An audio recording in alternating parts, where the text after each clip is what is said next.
감사드립니다. 저희 오늘 성경 속 식물 이야기 저희가 이제 단체 채팅창에다가 이제 퀴즈를 내드렸는데요. 오늘 다섯 번째는 석류와 이 아몬드 나무에 대해서 한번 살펴보겠습니다. 굳이 이렇게 함께 하게 된 것은 석류와 살구가 이 대제사장과 성전에 사용되는 그 나무이기 때문에 이 부분을 같이 한번 살펴보도록 하겠습니다. 네.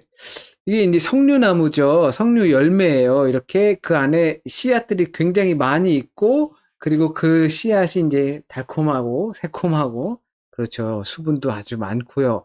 그래서 어 이스라엘의 이제 대표 작물 중 하나로 이 석류나무가 성경에 기록되어 있습니다. 신명기 8장 7절에 8절 여기 보면 이 밀과 보리의 소산지요. 포도와 무화과와 석류와 감람들의 나무와 꿀의 소산지라 라고 이렇게 하나님께서 약속하신 땅에 그렇게 설명이 되어지고 있습니다. 저희가 포도나무 했고 무화과나무 했고 감람나무 했고 그랬습니다. 그 상태에서 이제 석류가 그 지역의 대표적인 작물이라는 것을 성경에서도 이렇게 표현해 주고 있지요. 그리고 여성 호르몬의 일종인 에스트로겐이라는 것이 다량으로 이 석류 안에 들어가 있다고 합니다. 그래서 이 여성 건강에 이 석류가 굉장히 좋고 또 한때 여러 가지로 유행을 했었죠. 석류 음료도 나오고 한국에서도 웰빙 음료로 많이 사용이 되었습니다.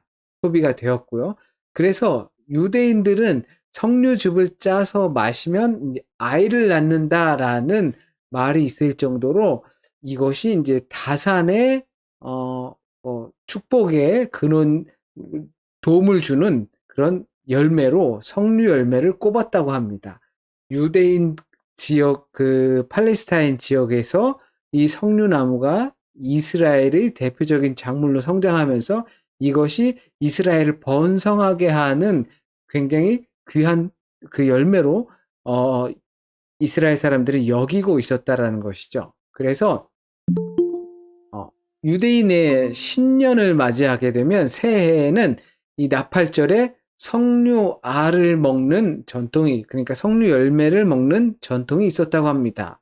자, 석류 열매를 먹는 이유는 이것이 여성에도 좋고, 그리고 출산에도 좋고, 그렇다 하지만, 먼저는 그 안에 열매가 아주 많다 보니까, 이처럼 하나님의 은혜가 그 새해에 이걸 먹음으로 인해서 넘쳐나기를 바라는 소망을 담았다고 합니다. 그것이 바로 이제 이스라엘의 대표 작물인 석류나무입니다. 그러면 이것이 대제사장에 달린 유일한 식물이라는 사실이 성경에서 기록하고 있습니다. 대제사장이 입고 있는 옷에 출애굽기 28장 33절에서 34절 말씀을 보면 이렇게 쭉 기록을 하고 있는데요.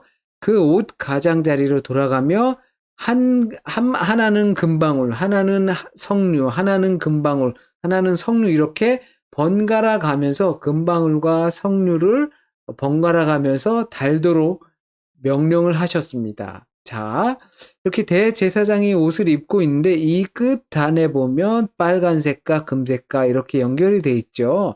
바로 이 부분을 빨간색 석류 열매를 상징하게끔 하고 그리고 금방울을 다는 것을 표식으로 둔 것이 바로 이 대제사장의 옷에 달린 것이었습니다. 그렇다면 이 석류 열매, 금은 뭔가 지금도 비싸고 귀하잖아요.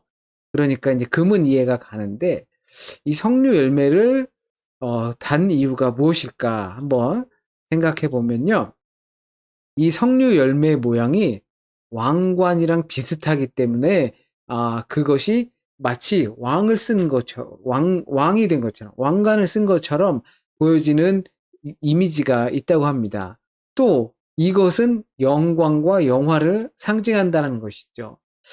이 대제사장직을 하고 있는 이 제사장의 옷 끝단에 이와 같은 금방울과 또 이 석류를 닮으로써 하나님께 영광과 영화로운 삶을 살아가는 그 상징을 뜻하는 것입니다.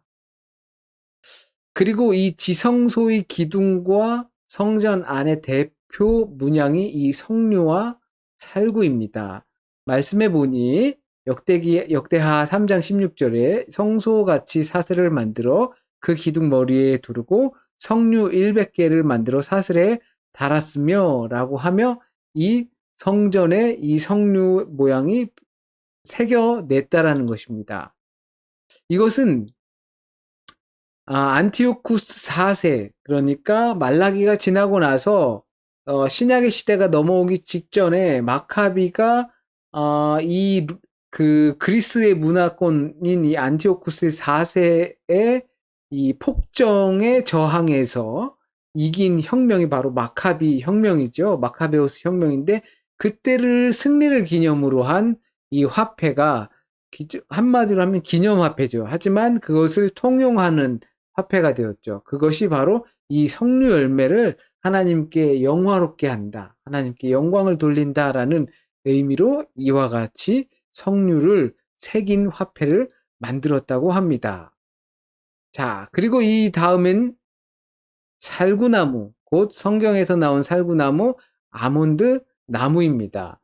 여기 꽃을 보시면 이게 아몬드 나무라고 해요. 근데 살구나무 꽃이랑도 비슷해요. 그리고 이제 좀 자세히 보면 알겠지만 좀 멀리서 보면 벚꽃이랑도 꽤 비슷하게 생겼죠. 이 나무들이 그렇게 꽃이 비슷하게 생겼다고 합니다. 그래서 성경을 번역할 때 이렇게 아몬드 나무이지만 살구나무로 번역해서 우리에게는 아몬드 나무가 없으니까 성경에 아몬드 나무라고 번역을 해놔도 그게 뭐야, 어떻게 생긴 거야, 이럴 확률이 매우 높지 않겠습니까? 그래서 이렇게 살구나무로 번역한 것이 아니겠는가라고 생각을 하고 있습니다. 여기 보시면 꽃이 떨어지고 이 안에 살구가 이렇게, 아몬드가 열리고 그것이 마르고 건조해지면서 이 안에 있는 열매가 우리가 흔히 먹는 아몬드 열매가 되겠습니다. 그리고 이것이 익기 전에 먹어도 아주 물도 많고 딱딱한 견과류만이 아니라 보통 열매처럼 먹을 수도 있다고 합니다. 자, 살구나무에 대해서 민수기 17장 8절 말씀해 보면 우리가 너무나 잘 알고 있는 아론의 쌍난 지팡이에 관한 이야기가 나오죠.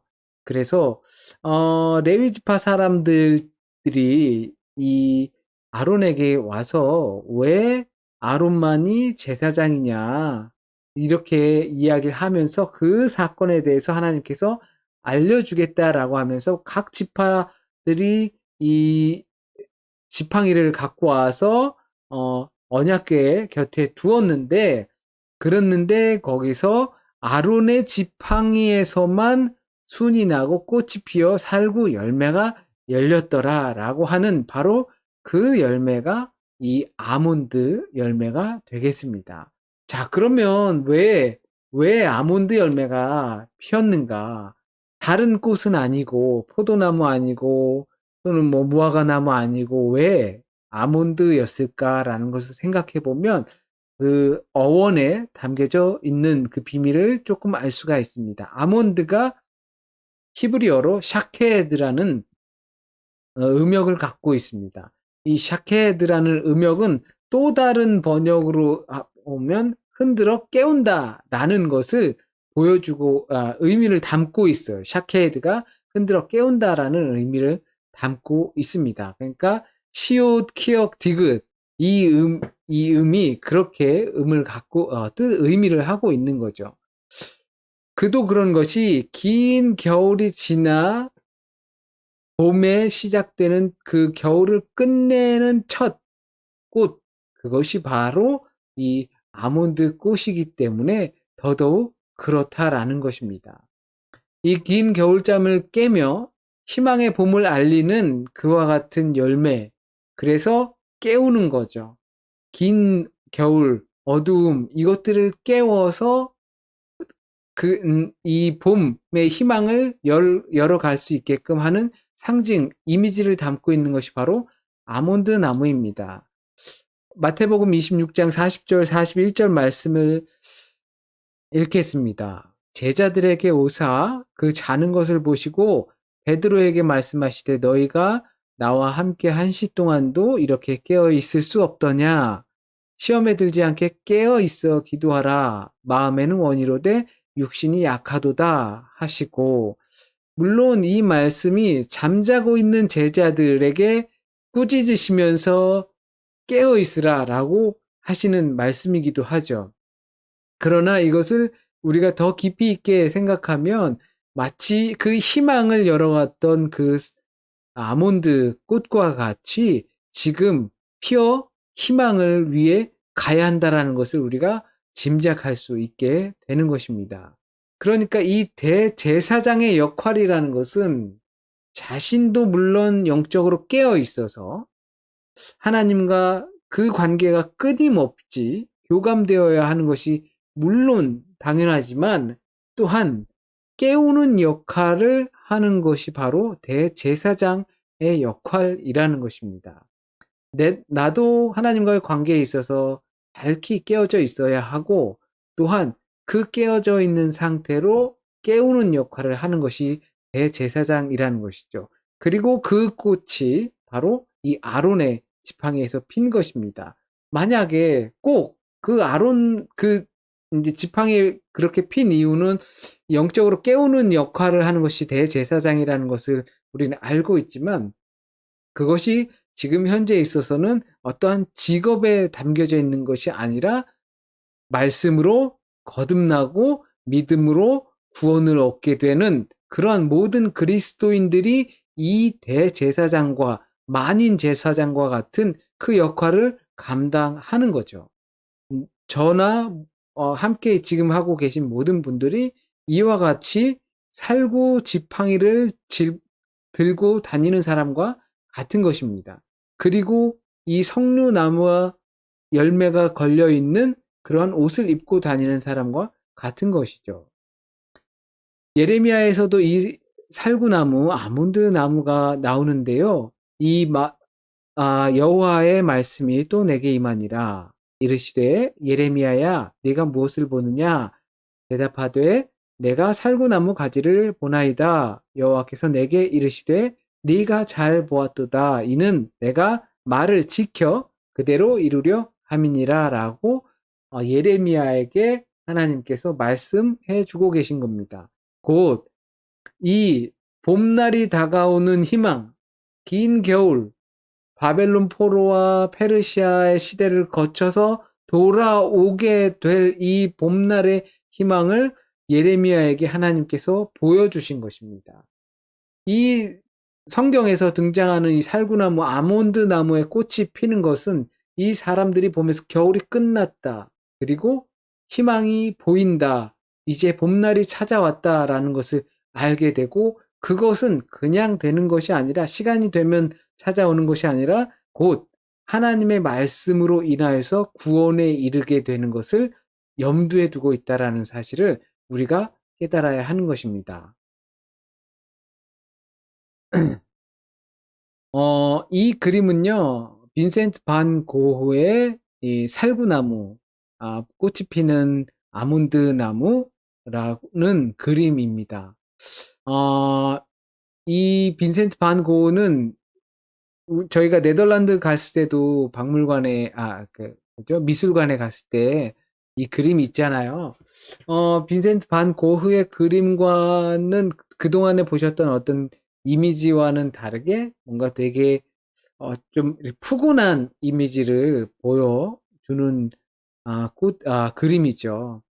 마치 그도 그렇게 희망하고 있는지 모릅니다. 자기 자신에게서 그 기나긴 겨울이 끝나고 이 피는 살구꽃나무처럼 자신도 이와 같이 봄이 찾아오기를 희망하며 이런 그림을 그렸을지도 모릅니다. 우리가 만약에 그리스도인이라면 생각할 것이 있습니다. 나는 이제 깨어 있는가?